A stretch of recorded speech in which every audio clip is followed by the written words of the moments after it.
So with the new Tekra update we've just had, a new beam weapon has been released this week. This is the second week of Tekra and we have now received the Coda Synapse. Now I know this isn't a brand new weapon, it's a weapon that already exists in the game, but it's received a stronger variant with the new liches that have just been released. I wanted to put this weapon to the test and compare it to some of the other beam weapons in the game and show you guys the best two builds that I have made for it to make this weapon as viable as possible. In this video I will compare this weapon to the the Amprax and the Tenet Galaxion to kind of understand where this weapon stands in the current meta, but let's get right into it.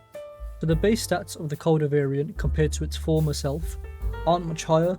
We have an astonishing 1% crit chance increase and an insane 2% death chance increase, which in the grand scheme of things are honestly horrible. I would let it pass if it was at least 5%, but 1 or 2% quite literally makes zero difference. The corrosive damage on this weapon, however, has gone from 20 to 26. Now this is a very reasonable increase because to you it might not sound like a lot because hey, it's only 6 damage, but this is 6 base damage, meaning that theoretically the weapon's base damage has been increased by 30%, which stacks with all status mods and base damage mods. Also, this weapon has an additional 1.2 punch through, which means when you shoot an enemy, the enemy behind the enemy that you're shooting will take 100% of the damage, and if there is a third enemy behind the enemy that you're shooting, they will take 20% of the damage, which is a pretty good buff in all honesty.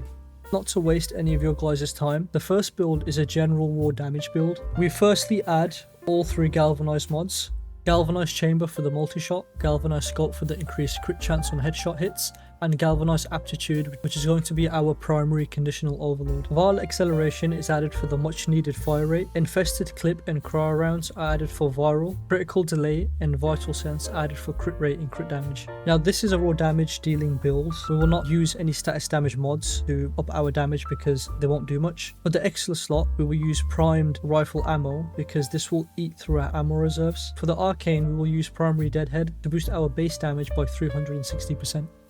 Now the damage output of this gun is really good for single targets, but the problem is its competitor, which primarily is the Tenet Galaxion, actually chains to enemies and it spreads statuses and damage much more efficiently than the Coda Synapse does. Now the damage on single targets is very good. You're hitting red crits, you're killing enemies in 2 to 5 hits, which sounds great, but comparing this weapon to a weapon like the Torrid or again the Tenet Galaxion, it falls behind quite a lot. It feels quite underwhelming. I mean, look at this Tenet Galaxion. You can see on the screen right now that it's going through enemies like butter. Enemies are quite literally just being melted, and you don't really see the Coda Synapse performing this way. It feels quite underwhelming now, right? So is this weapon bad? Is it not a good addition to beam weapons? Well, if you think that it's bad, then you're wrong, because a lot of people and a lot of guys that I've seen on this weapon on YouTube have been building it wrong. They haven't been giving it the actual love and build quality that it deserves. How do you build this weapon? You build it with blast. Why? One, it's a weapon that has very high innate base damage, especially having the base damage as corrosive rather than puncture slash and impact. Corrosive goes through armor and it does a lot of damage to enemies. If we pair this with blast, which recently got a massive buff, you will see that this weapon can quite literally nuke entire groups of enemies with ease. Okay, so firstly with this build, we will change primary deadhead for primary crux, and we will exchange the primed rifle ammo mutations for sinister reach. Because of primary crux, we don't need any ammo sustain. Because we have 60% ammo efficiency, we don't need any additional ammo conversion, so we'll put sinister reach on for the further reach. We'll have serration for the base damage because we aren't getting it from primary deadhead. We will add hellfire and cryo rounds for blast. We will add rifle elementalist for status damage, prime chamber for the multi-shot, galvanized aptitude as the primary weapon conditional overload, and we will keep the 2 crit mods on, critical delay and vital sense. Now you'll see this build in action and you'll be surprised.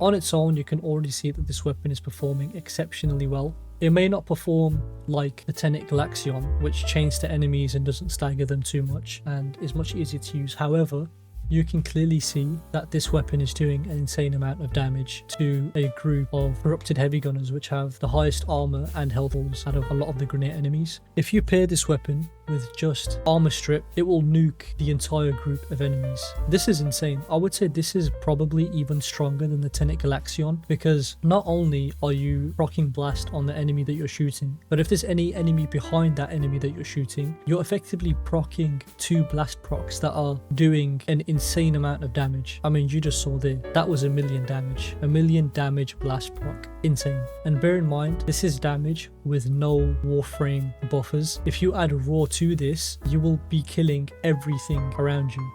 Another important thing to mention is that blast only covers a certain amount of area. A way to fix this is by using Nautilus like everybody does with Cordon, or pretty much every weapon. You don't even really need this because the weapon kill time for single targets is already so high that the blast is just kind of a nice bonus that just nukes everybody around for you. But to further add on to that point, Primary Crux is giving us a 60% ammo efficiency.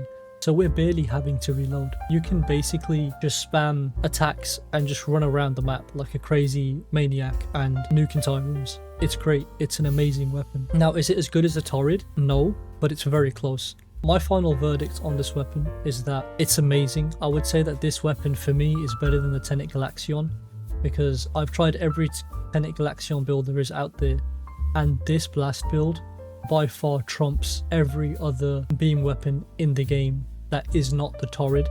The Torrid is not a good or a fair comparison anyway, because it's an Incarnon weapon, and Incarnon weapons inherently have more base stats and intrinsic perks that are far better than a lot of the Lich weapons. So therefore, I would honestly say that this is one of the best beam weapons that this game has released in a while, and I'm very pleased with this weapon. I hope you guys found that guide helpful. I've seen a lot of people use viral and electric and all sorts of synergies that aren't really working properly. It's a great weapon. I recommend it for any new players that are looking to pick up any Coda weapons. There might definitely be better Coda weapons than the Coda Synapse, but I mean, you just saw right there, it does a good amount of damage and it's fairly easy to build. It doesn't even require a ribbon, which makes it even better. I hope you guys enjoyed that video. Please leave a like and subscribe if you did, and I hope you guys have a blessed week. Peace out.